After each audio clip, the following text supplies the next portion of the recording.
Okay, this is a DC motor circuit which asks us to analyze a DC shunt motor.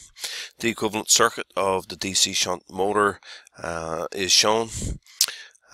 It tells us that the voltage supply is 240 volts. Tells us that the armature current is 26 amps at full load. If the field strength is reduced by 10% in an attempt to increase the speed, find the new speed and the new armature current, I guess. Now, so the armature resistance here is the 0.25 ohms shown. We have an armature circuit and a field circuit and a source, DC source, all in parallel. That's what makes for the shunt motor. The field circuit here typically consists of a rheostat and a shunt winding. The rheostat may or may not be shown. Here the resistance of that, or the current goes in there, is not even given. It has no bearing really on the analysis of the circuit. And so now generally here we are asked to analyze the motor for a condition that's considered full load, where the speed is 900 RPMs and the armature current is 26 amps. Then the field strength is reduced, but then that is typically designed to change the speed. And then we are asked to analyze the motor under a second condition where the speed has changed, but the torque did not change. And so we'll start off this question by saying that under the first set of conditions, which is full load, and at full load we know that the speed N1 is 900 RPMs. In addition, we'll say that the armature current, IA1, is 26 amps. Now that allows us to do a certain amount of analysis of the motor's circuit.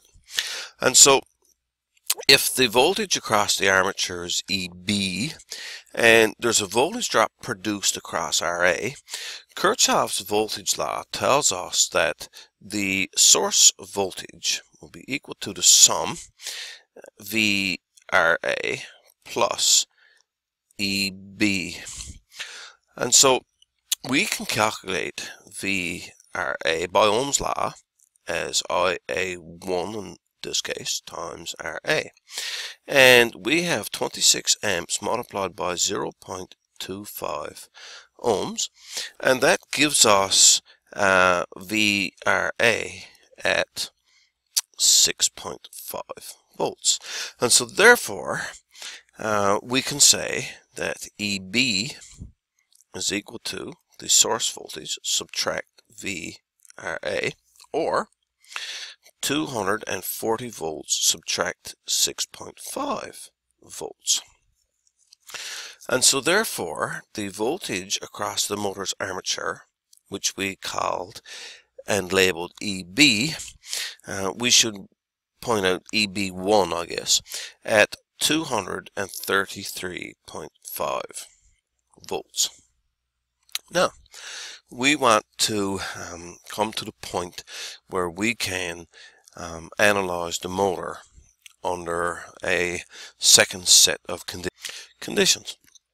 And so now the formula that says torque is equal to Z times phi times IA divided by 2 pi applies to the DC motor under this condition, where in this formula Z represents the number of conductors in the armature, which is a constant value, and of course 2 pi is a constant value.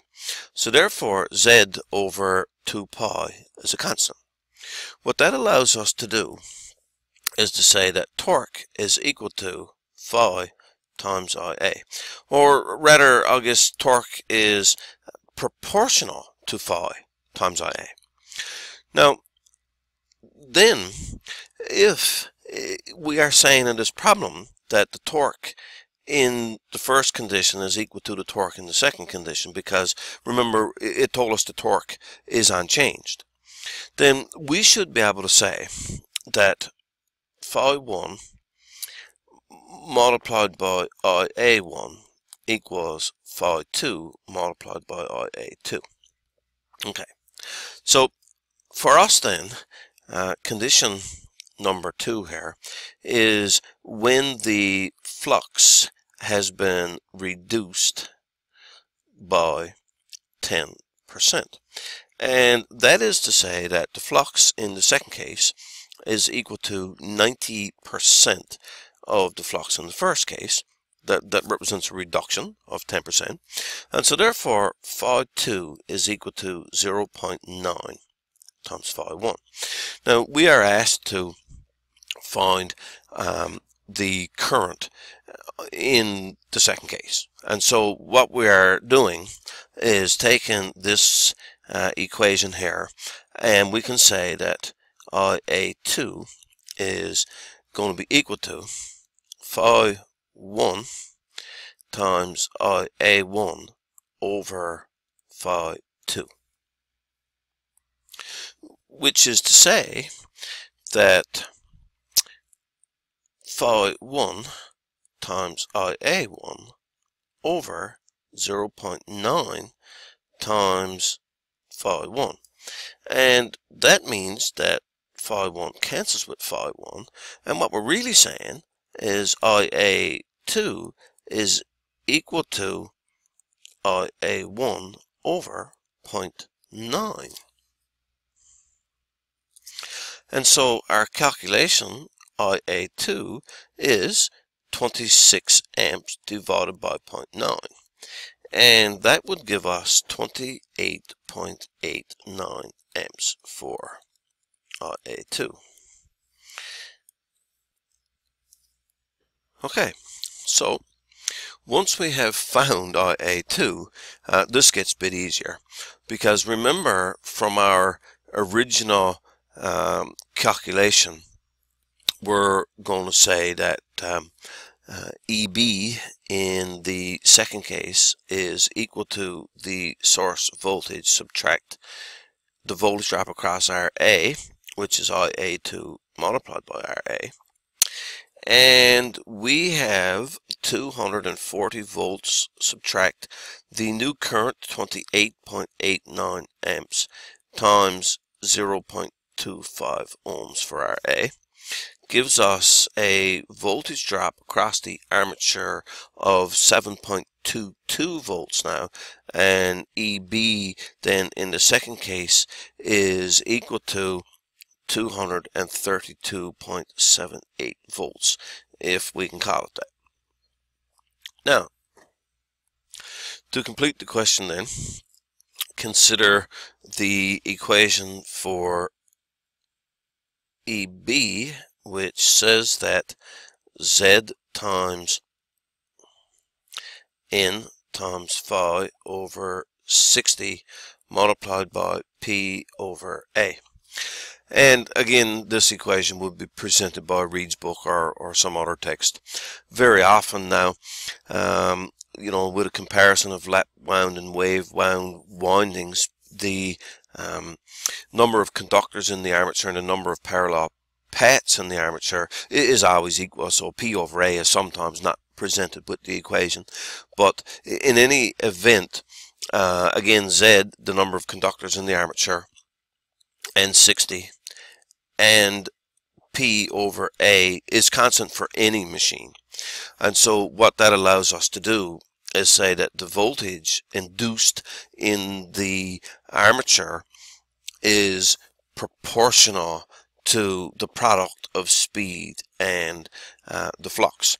Now remember that we did not find the flux, but we said that the flux in the second case was 0.9 of the flux in the first case. And so this allows us to say that EB1 over EB2 is equal to N1 times phi1 over N2 times phi2. And what we're trying to do now is solve for N2. So remember that we are using cross multiplication here to say that N2 is equal to EB2 times N1 times phi1 over EB1 times phi2. And remember that phi2 equals 0.9 times phi1. So we should conclude from there then that the speed in the second case is equal to EB2, which we said was 232.78 volts, multiplied by the speed 900 RPMs times phi1, divided by the armature voltage in the first case we had calculated as 233.5, multiplied by the flux, which was 0.9 times phi1, and we will cancel phi with phi, and so our calculation then becomes 232.78 times 900 divided by 233.5 times 0.9, and that will yield us with 997 RPMs for the speed in the second case.